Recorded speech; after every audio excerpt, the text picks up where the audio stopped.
bienvenue sur Monaco Info. Je suis ravie de vous présenter cette nouvelle édition. Sans plus tarder, vos titres. Coup de projecteur sur Arthur Jafa, le lauréat du prix PIAC 2019 qui expose actuellement à Turin. Focus sur le ciné-concert Les Nibelungen de Fritz Lang, découverte de l'exposition de Claude Gauthier au fil du temps. Et je vous en parle en titre, nous prenons tout de suite la direction de Turin pour découvrir l'œuvre d'Arthur Jafa, le lauréat du prix PIAC 2019. Il expose jusqu'au 13 novembre au Palazzo Madame. Le reportage sur place d'Alexandra Pagny et de Thomas Deus.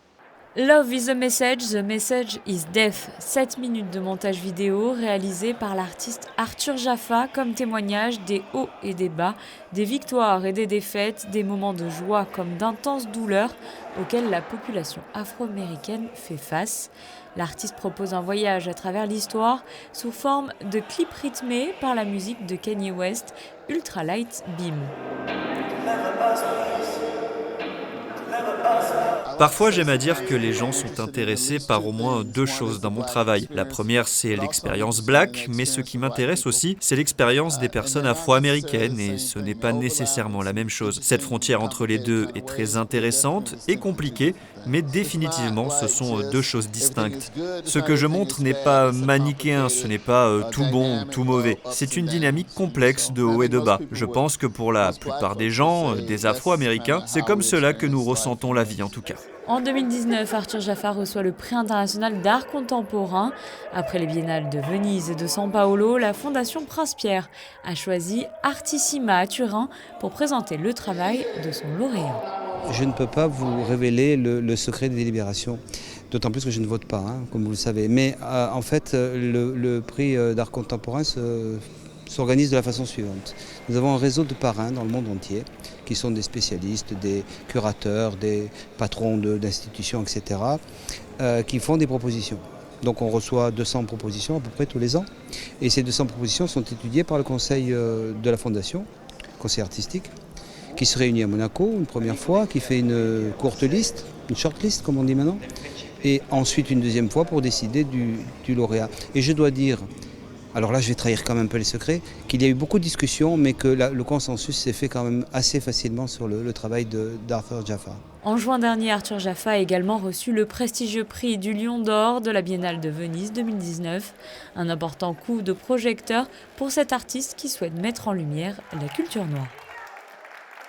Retour à présent sur un événement musical hors du commun. Je parle bien sûr du marathon de musique qui vient de se tenir à la salle Garnier. Focus sur le ciné-concert Les Nibelungen de Fritz Lang, Émilie Rousseau. Du cinéma à la salle Garnier, une première à l'Opéra de Monte-Carlo. Le cycle Tout l'art du cinéma a innové cette saison en proposant Les Nibelungen de Fritz Lang, un film de 1924 réalisé en 2 parties, relatant une légende nordique, une prouesse cinématographique et technique à l'époque, considérée par les critiques comme un trésor du 7e art où se mêlent folklore et magie.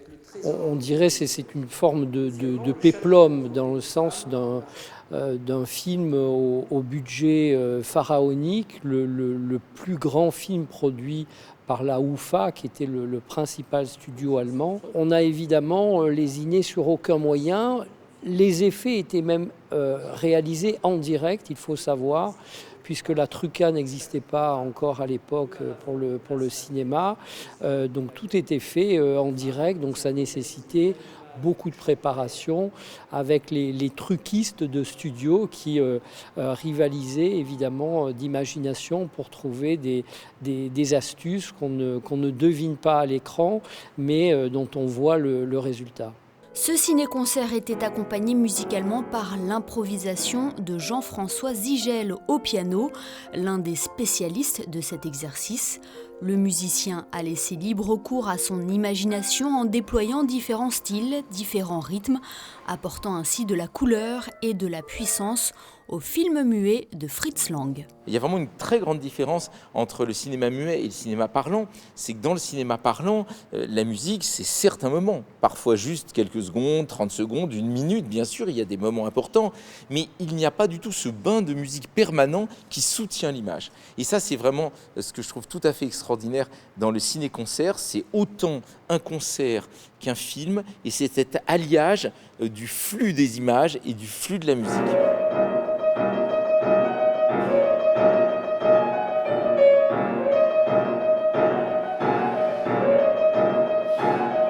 On dit parfois que le musicien est le dernier metteur en scène du film, puisqu'il décide du tempo de telle scène, il décide de son découpage, de son caractère, de son ambiance.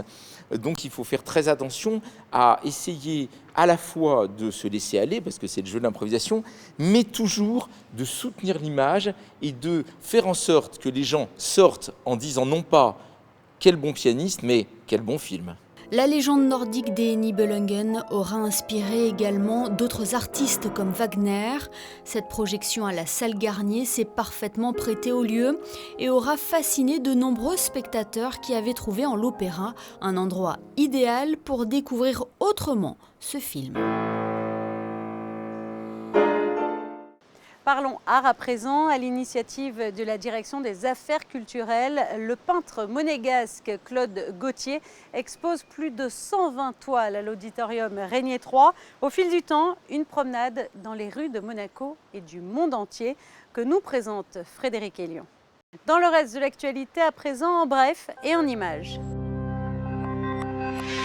Enrico Bragiotti s'est éteint à l'âge de 96 ans. Figure bien connue en principauté, l'homme d'affaires, ancien banquier, présidait notamment la Monaco Méditerranée Foundation. Il y a un mois encore, il était au premier rang de la conférence donnée par Ségolène Royal. Il est à présent temps de passer en revue votre carte météorologique pour les prochains jours. Après un début de semaine marqué par le retour du soleil, la journée de mardi sera plus mitigée avec des pluies possibles en tout début de journée, mais de longs moments d'ensoleillement l'après-midi. Mercredi, alternance de pluie et d'éclaircies et des températures comprises entre 8 et 13 degrés. Jeudi, le temps se couvrira au fur et à mesure de la journée et restera donc instable. Vendredi, la journée sera peu ensoleillée. Le week-end prochain devrait être, lui, beaucoup plus agréable. Cette édition est à présent terminée. Merci de l'avoir suivi. Retrouvez tout de suite Émilie Rousseau pour votre Actu Sport. Et puis quant à moi, je vous retrouve très vite sur Monaco Info. À très bientôt.